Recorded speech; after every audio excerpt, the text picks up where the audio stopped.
ya saya harus jujur mengakui bahwa kebanyakan tenaga yang mengabdi di seminari, di sekolah seminari ini adalah yang pertama itu para pastor, lalu yang kedua para prater, dan selebihnya rekan-rekan guru awam dan juga pegawai yang ada.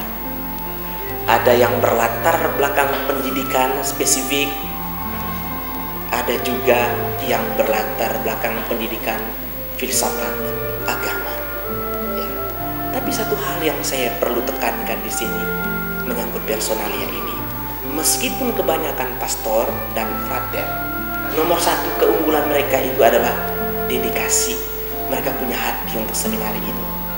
Di samping itu kita juga dibantu oleh 2 volunteer relawan dari MEP Prancis. Di sini saya mengajar kimia dulu karena saya sudah ikut pendidikan di sana, pendidikan kimia di Prancis. Jadi kepala sekolah menawarkan bagian itu, bagian pengajar itu, dan juga sebagian bahasa Inggris yang tentang speaking saja, pembicaraan.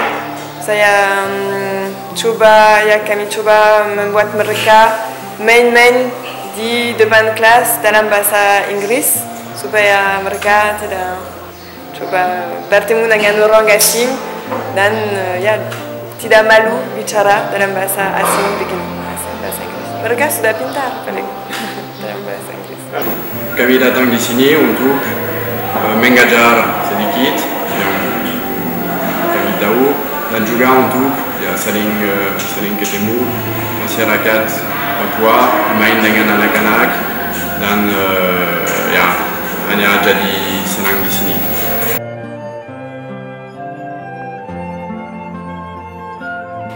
Sebagai pedoman utama dalam proses pembinaan, seminari ini menekankan sikap cinta akan Yesus dan memupuk tunas-tunas panggilan melalui pembinaan hidup rohani yang khas, terutama dengan bimbingan rohani yang cocok dan disiapkan untuk mengikuti Kristus penebus dengan semangat rela berkorban dan hati yang jernih. Pembinaan di seminari juga bertujuan meningkatkan kepekaan dan pengetahuan akan situasi dan kebutuhan gereja di Papua. Lalu secara khusus, pasti diharapkan juga beberapa output Seminari Petrus Van Diepen ini memberikan kontribusi yang istimewa bagi perkembangan pembangunan jemaat Katolik, bagi kehidupan menggereja. Dan bila mana mereka memberikan sumbangan yang baik bagi kehidupan menggereja, maka saya tidak ragu-ragu, mereka juga pasti memberikan sumbangan yang baik dan bermanfaat bagi kehidupan bermasyarakat. Jadi ada 2 dimensi sekaligus yang diharapkan dari output Seminari Petrus Van Diepen bagi kesejahteraan masyarakat pada umumnya dan secara khusus bagi kebaikan kehadiran pelayanan gereja Katolik di Keuskupan Manokwari Sorong. Bahkan dalam benak saya mestinya lebih luas bagi keuskupan-keuskupan di seluruh tanah Papua ini. Dan pada akhirnya dalam perjalanan waktu kelak kemudian hari, bukan tidak mungkin Seminari Petrus Van Diepen para outputnya memberikan juga kontribusi bagi pembangunan dan perkembangan manusia Indonesia pada umumnya.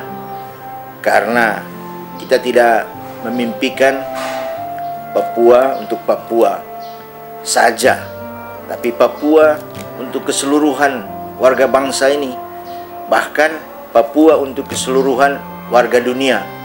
Mimpi saya adalah suatu ketika di Roma bisa mondar-mandir di lorong-lorong Vatikan itu anak-anak Papua yang bekerja melayani Gereja Katolik Universal ini.